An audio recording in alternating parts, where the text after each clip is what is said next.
Okay, here we are laying drip tape down along the plants.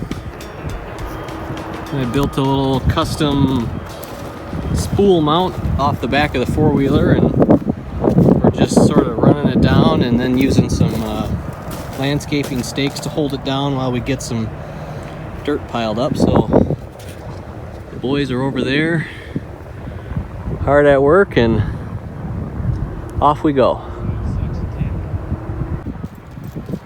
All right, out here running the main manifold 2-inch lay flat tape hose, and then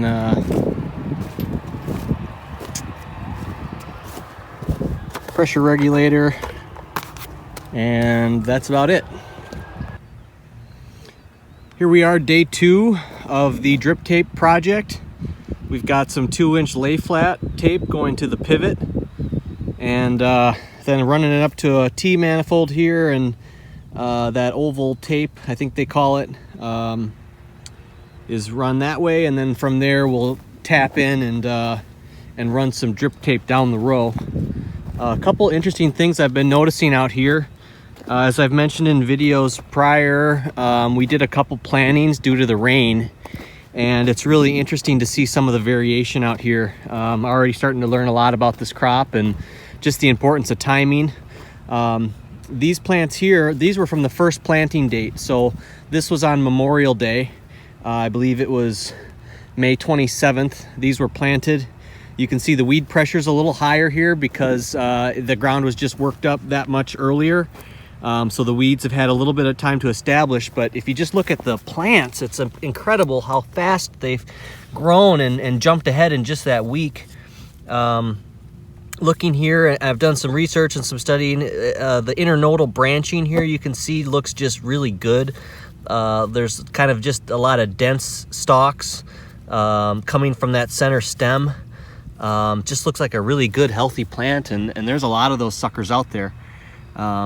So that looks really good. The weed pressure, obviously, we'll have to clean up by hand in the row. We've got a rotavator spaced just perfectly for this, so that's what we're doing for the weed management in between the row. And then this was done about 7 days after that first planting. So these ones are about a week behind, and they look good. They look pretty good. There's a little bit of crusting on the soil here from just working in less than ideal conditions. So, you know, they got a little stunted from that, but they look good. But you can it's just amazing to see how far behind they are. It's really striking. We're gonna monitor this for, you know, a few days and see if they catch up. If they should all flower at the same time, but obviously the ones that just got put in ideal conditions that much earlier in a little bit looser soil have really flourished, and I'm hoping these guys catch up here. So we'll follow the progress along and see how they do.